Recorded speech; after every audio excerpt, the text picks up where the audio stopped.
साल था 1576। हल्दी घाटी का संकरे और ऊंचे पहाड़ी मार्गों पर सूरज की हल्की रोशनी बिखरी थी। महाराणा प्रताप अपने घोड़े चेतक की पीठ पर सवार अपनी सेना का निरीक्षण कर रहे थे। सैनिकों के चेहरे पर थकान नहीं, बल्कि अदम्य साहस और आत्मविश्वास झलक रहा था।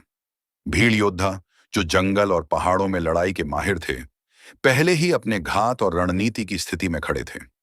महाराणा प्रताप ने अपनी सेना की ओर देखा और गंभीर स्वर में कहा, आज हम सिर्फ अपनी मिट्टी के लिए नहीं, बल्कि अपने सम्मान और आजादी के लिए लड़ेंगे।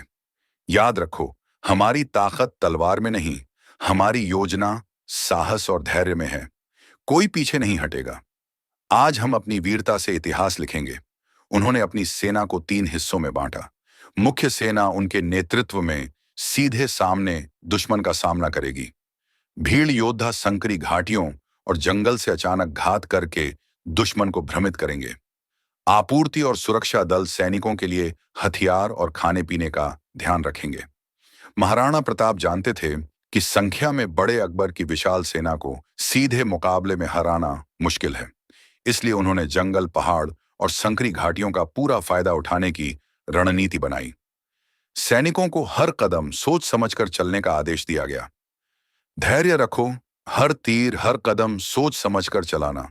दुश्मन की ताकत को कमजोर दिखाना हमारी सबसे बड़ी कला है। सूरज की पहली रोशनी के साथ युद्ध शुरू हुआ।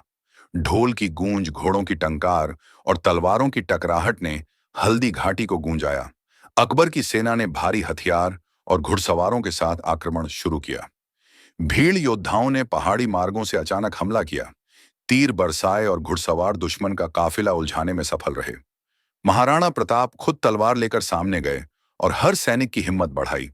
अकबर की सेना ने घेरा बनाकर महाराणा प्रताप को घेरने की कोशिश की, लेकिन चेतक ने अपनी बुद्धिमत्ता और तेज चाल से घेरा तोड़ दिया।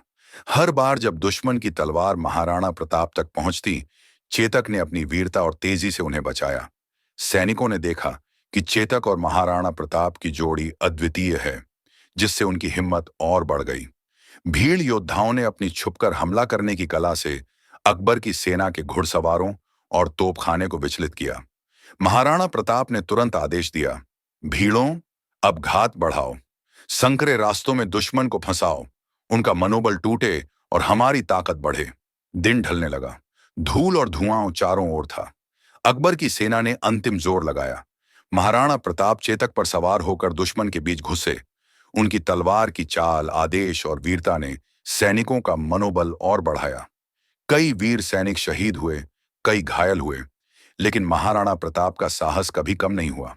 जैसे ही सूर्य ढलने लगा, महाराणा प्रताप ने देखा कि अकबर की सेना ने एक अप्रत्याशित और भयंकर चाल खेली है। उनकी संख्या और रणनीति अब और खतरनाक नजर आ रही थी।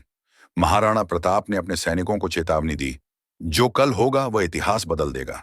हमारी तलवारें, हमारी वीरता और हमारी मिट्टी कभी झुकने वाली नहीं है। तैयार रहो, इतिहास की सबसे बड़ी परीक्षा अभी शुरू होने वाली है। जो भी सामने आए, हमें हर हाल में अपनी मिट्टी की रक्षा करनी होगी। भील और राजपूत सैनिक चौकन्ने हो गए। धूल और धुआं के बीच दूर पहाड़ियों से दुश्मन की नई परछाई दिखाई दी।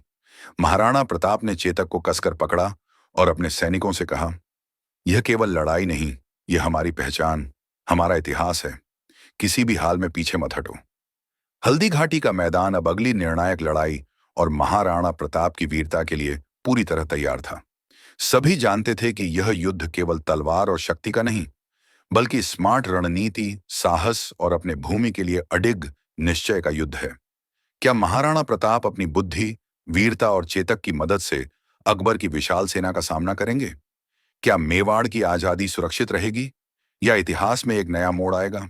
इस कहानी को आगे सुनने के लिए चैनल को फॉलो करें, ताकि जब भी वीडियो चैनल पर आए तो आप ये वीडियो मिस ना करें।